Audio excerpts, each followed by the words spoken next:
Hola mis hermanos, ¿qué tal? ¿Cómo están? Bienvenidos a su canal Conoce tu Fe Católica. En esta sección que hemos llamado ¿Cómo confesarme bien? Una sección en la que repasamos los fundamentos de la enseñanza moral católica. Esto obviamente nos sirve no solo para confesarnos bien, sino para aprender a comportarnos muy bien en medio de esta sociedad que ha perdido las luces, la dirección y el sentido de la vida de cada uno de los que hacemos parte de esta sociedad.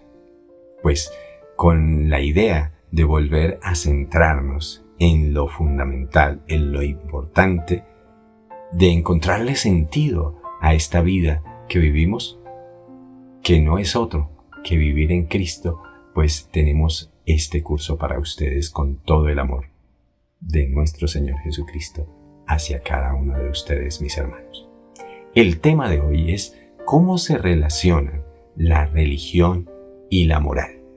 Vamos a ver cómo están unidos estos dos aspectos. Bienvenidos.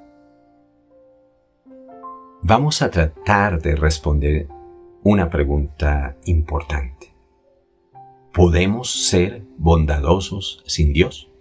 ¿Podemos, al margen de Dios, hacer el bien? Este es un pensamiento en las épocas de Pelagio.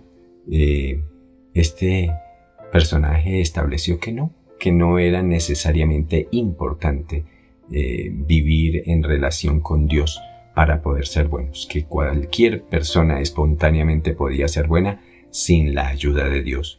¿Será esto cierto? Tenemos el gran inconveniente de que muchos de nosotros no sabemos exactamente qué es una religión, para qué sirve una religión. Religión viene del latín religare, es decir, la forma en que nosotros volvemos a unirnos con la divinidad. Esto es aplicable pues a cualquier religión. Cualquier religión lo que busca precisamente es unir a la persona con una realidad superior que llamamos Dios. Miremos entonces para qué sirve la religión católica observando esta figura que tenemos al lado. En ella distinguimos tres elementos importantes. Estamos viendo una plataforma de lanzamiento de un cohete espacial. Identifiquemos esas tres partes que la conforman. La número 1, pues es el cohete que pretende ser lanzado al espacio. En el número 2 identificamos los depósitos de combustible de ese cohete que lo van a impulsar a salir al espacio. Y en el número 3 vemos esa plataforma de lanzamiento, todas esas estructuras que sostienen al cohete, cada una cumple con una función especial.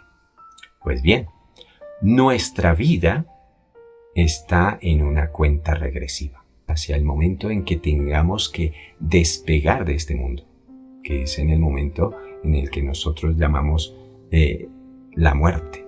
Todos estamos metidos en esa cuenta regresiva y no sabemos cuándo llega el momento de despegar, pero tenemos por seguro que todos tenemos un día, una fecha, una hora específica para ese momento de ese lanzamiento hacia la vida de Dios, hacia el cielo.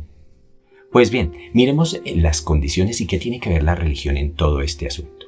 Nuestra alma es ese cohete. Vendría a ser el número 1 que aparece en esta figura. Y ese cohete debe llegar al espacio, debe llegar hasta las estrellas, es decir, debe llegar al cielo. Ese es el propósito. Y para que ese propósito se dé, están esas otras dos estructuras, la número 2 y la número 3. La estructura número 2 es el combustible. Ya hablaremos de ese combustible. Y la estructura número 3 es la religión. Piensen en esa plataforma de lanzamiento, en todo ese andamiaje que hay ahí para que el cohete pueda despegar. Pues a eso es a lo que llamamos la religión, el conjunto de ritos, de oraciones, de prácticas de piedad Todo eso es la religión. Pero el combustible que llena esos tanques identificados con el número 2 es el amor. El combustible con el que actuamos para hacer todas esas buenas obras. Jesucristo cada rato se confrontaba con los fariseos precisamente porque ellos se concentraron en lo que aquí tenemos identificado como el número 3, es decir, con las prácticas religiosas. Aumentaron los mandamientos de 10 que Dios había dado en el Sinaí a más de 600 en la época de Jesús. Entonces era un entramado muy confundido de cosas y se especializaban en poner andamiajes aquí y allá y andar regulando una cosa y otra, pero les faltaba los tanques de combustible, el número 2, que era el reclamo que Jesucristo les hacía. No tenían amor, hacían obras para oprimir al pueblo, pero ellos mismos no estaban dispuestos a mover un solo dedo, como lo enuncia Jesús, para mover toda esa carga. Y hoy en día, mis hermanos, lo más terrible, dentro de la Iglesia Católica hay muchas personas que creen que porque asisten a misa, que porque hacen prácticas de piedad, no estoy diciendo que no sirvan, claro que sirven, pero a eso hay que ponerle combustible, mis hermanos, a eso hay que ponerle amor, hay que hacerlo por amor a Dios. Cada cosa que hagamos debe ser por amor a Dios para que valga como combustible para llegar al cielo. Recordemos que si ese combustible es insuficiente, imaginemos lo que sucede en el momento del despegue. Si ese combustible no es suficiente para vencer la fuerza de la gravedad, el cohete no puede abandonar la Tierra. Si, digamos, le da el impulso inicial, pero se acaba, pues ese cohete se precipita contra la Tierra y ocurre el desastre, lo que es el equivalente en el mundo espiritual a caer en el infierno. Si ese cohete, por lo tanto, tiene un poquito más de amor y alcanza a vencer esa fuerza de la gravedad, podríamos decir que entra en órbita y queda ahí, lo cual pues no es el objetivo para el cual fue hecho, ¿cierto? A eso lo llamaríamos el purgatorio. Queda en un purgatorio muy difícil, es decir, esa nave queda en una órbita alrededor de la Tierra, pero no cumple su propósito de llegar a las estrellas. Por eso el combustible debe ser abundante. Las obras de la caridad que Dios exige de ti y de mí deben ser muy amplias para que tengamos la fuerza suficiente para llegar a las estrellas. Podríamos decir también que esa fuerza de gravedad son todas las cosas que nos atraen a permanecer aquí amarrados y que no nos dejan partir al final de nuestra vida. Imaginemos todos los apegos que tenemos, por ejemplo, con nuestros familiares, o con el dinero, o con todas las posesiones. Van a impedir que esta nave, que es nuestra alma, llegue a su objetivo, el cielo, y entonces ocurre también el desastre. Por eso debemos liberarnos de todos esos apegos que representan aquí la fuerza de la gravedad, que impide que nosotros partamos librecitos, tranquilos, solamente mirando a Dios. Desde ya debemos estar entonces mirando tú y yo a Dios, al cielo, estar anhelando ese momento en que la cuenta regresiva llegue a cero, estarlo anhelando y estar dispuestos a soltar todos los amarres para poder viajar en esa dirección, concentrados en esa dirección. Entonces, pendientes siempre del momento de la muerte. Vivimos para ese momento. Toda nuestra vida se define en el momento de la muerte. Teniendo claro qué es la religión, pues nos damos cuenta fácilmente que destruir la religión es destruir la vida moral, destruir las normas de comportamiento. Ya lo decía este gran escritor Dostoyevsky, si Dios no existe, pues todo está permitido. Y que todo esté permitido significa el caos, significa el desorden, significa pues que nada vale, que todo es vulnerable y estamos a la deriva. Y eso hace que la vida de todos los que decidan destruir la moral sea una vida miserable. Si nos atenemos a las leyes humanas, producto de la Revolución Francesa, pues estamos mal también. Las leyes humanas son cambiantes, como cambia el clima. El ser humano, por ejemplo, se inventa un juego y pone sus leyes para ese juego. En el fútbol, cada rato están inventando leyes nuevas para refinar pues el juego y hacerlo más justo, pero a la larga implica un montón de cosas que estorban y hacen que el juego no sea fluido, sino que cada rato esté deteniéndose, que cada rato se esté reclamando y se vuelve algo conflictivo. Eso pasa cuando la moral no está basada en Cristo, no está basada en Dios. Planteábamos al comienzo la pregunta, ¿podemos ser bondadosos sin Dios? ¿Podemos ser buenos, aspirar a ser buenos sin que Dios esté presente? Tal vez muchos dirán que sí, que no se necesita a Dios para nada, porque hubo muchos pensadores en la antigüedad, anteriores a nuestro Señor Jesucristo, que descubrieron fundamentos básicos de la moral.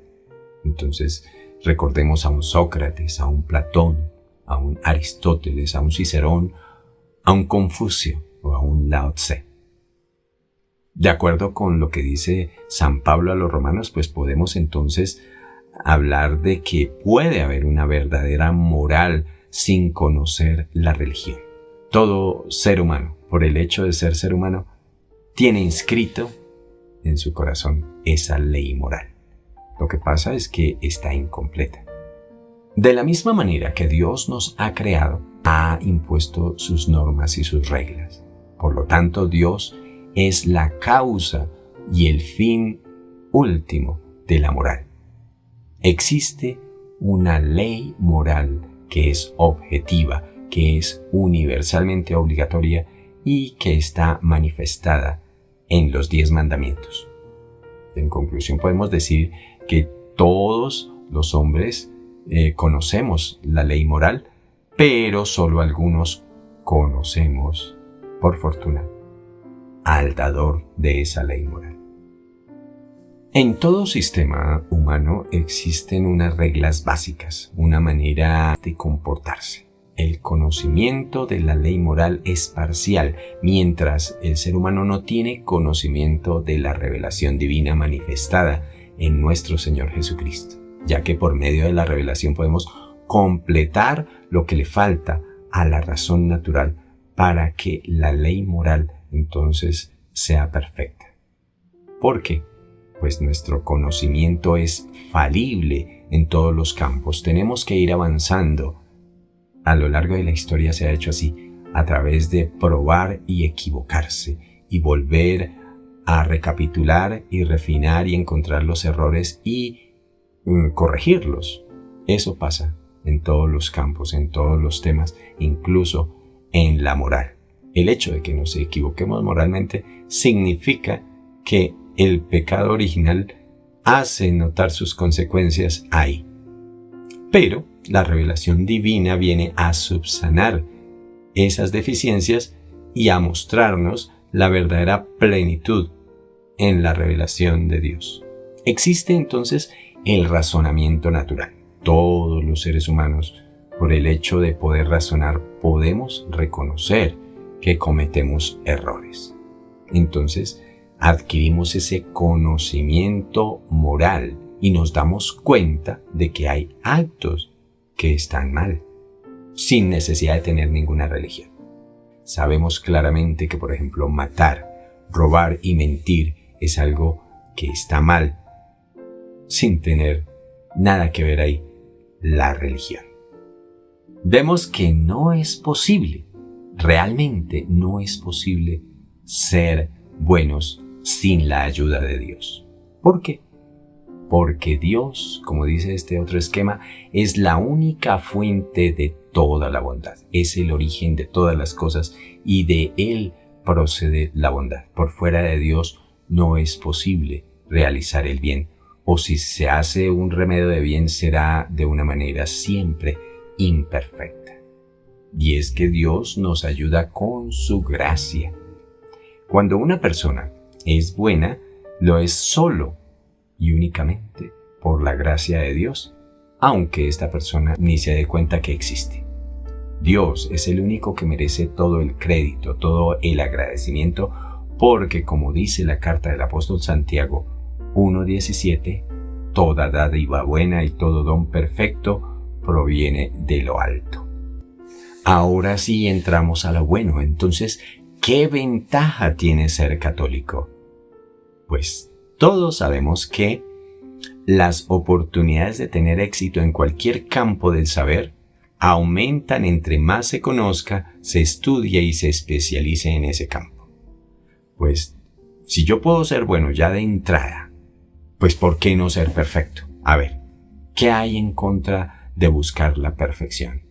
Pues a eso estamos llamados, porque Dios es perfecto. Jesucristo nos dice, sean perfectos como el Padre Celestial es perfecto. Y esa perfección la tenemos nosotros, mis hermanos. Yo de eso sí me siento orgulloso, de pertenecer a la iglesia verdadera de nuestro Señor Jesucristo, que tiene toda la verdad, sin dudarlo. Es así. Entonces, esa es la ventaja de ser católico. No es lo mismo ser un aprendiz, tener una idea, a tener el pleno conocimiento. No es lo mismo un enfermero que un doctor.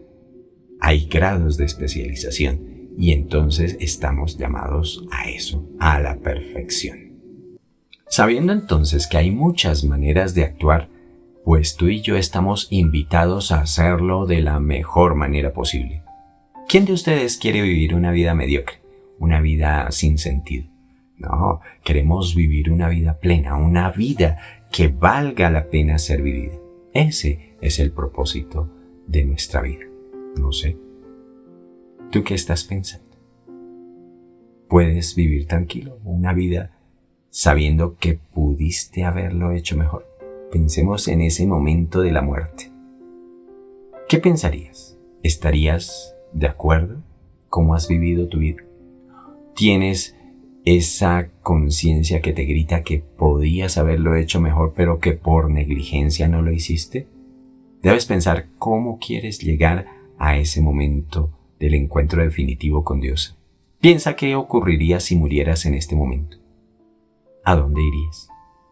¿Qué te diría Dios? ¿Te felicitaría o al contrario te reclamaría por todas las negligencias que has tenido? Pues si las cuentas no están bien, es tiempo de corregirse. Y es ahora, mis hermanos, porque no sabemos, como dice Jesús, ni el día ni la hora. Vendrá como un ladrón en la noche y si uno no está en vela, pues ese ladrón abrirá el boquete y nos robará nuestra alma. Podemos mejorar nuestra manera de comportarnos. ¿Y cómo? Con la ayuda de la gracia. El poder moral de actuar bien aumenta con la gracia de Dios. Nos permite cumplir los mandamientos que humanamente nos resultan imposibles de cumplir. No es muy fácil muchas veces resistir la tentación de la carne, la tentación de la mentira. Son algo que se nos propone a cada rato. Y si no tenemos la ayuda de la gracia de Dios, pues caemos muy fácil. Diríamos, imposible cumplir esos mandamientos.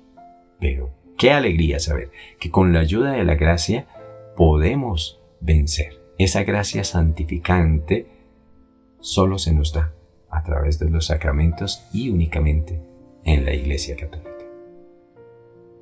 Los ejemplos ayudan mucho a entender. A mí me gustan los ejemplos.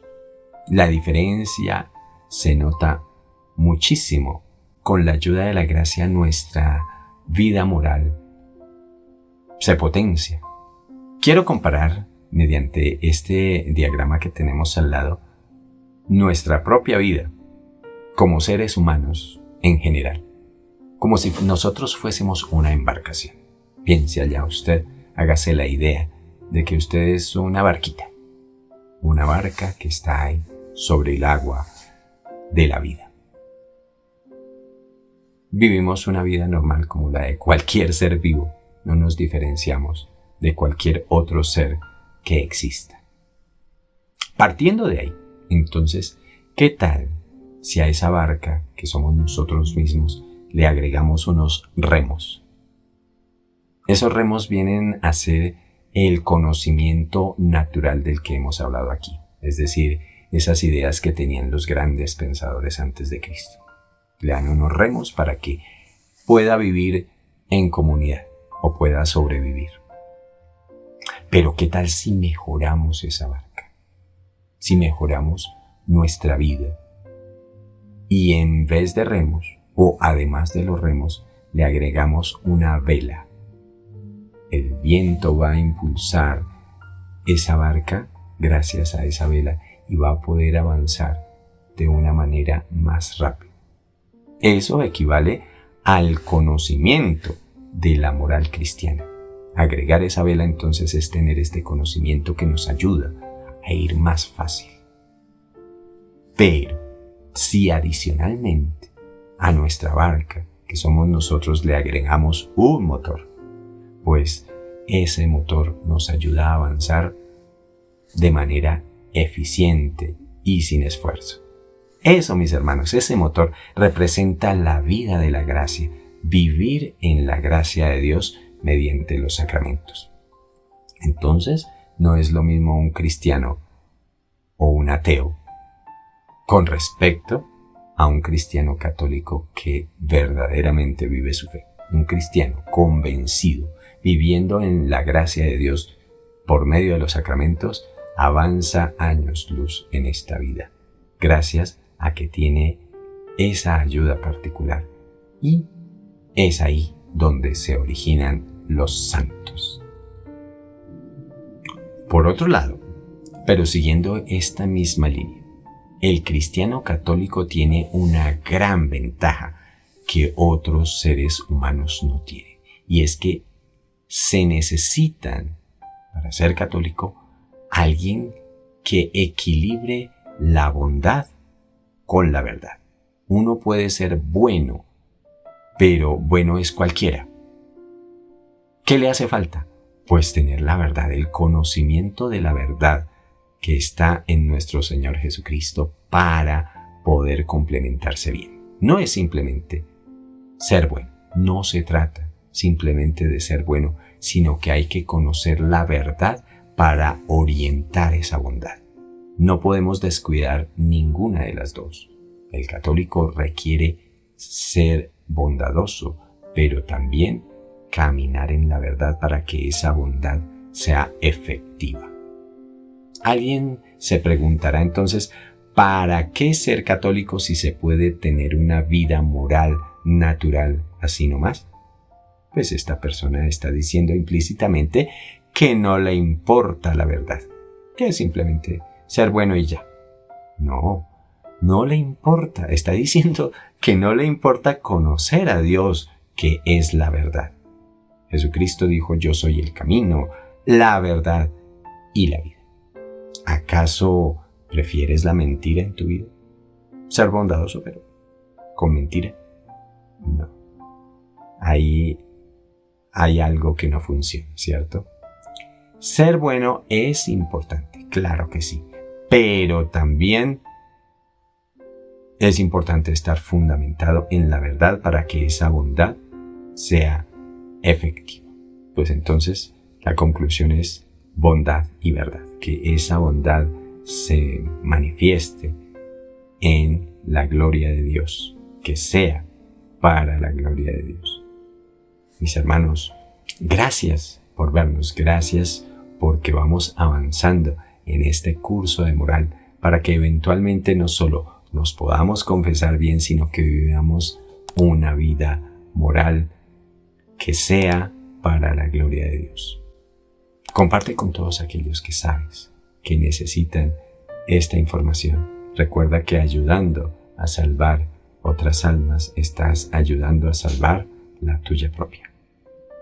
Gracias, mis hermanos, por vernos. Será hasta una próxima oportunidad, si así Dios lo quiere.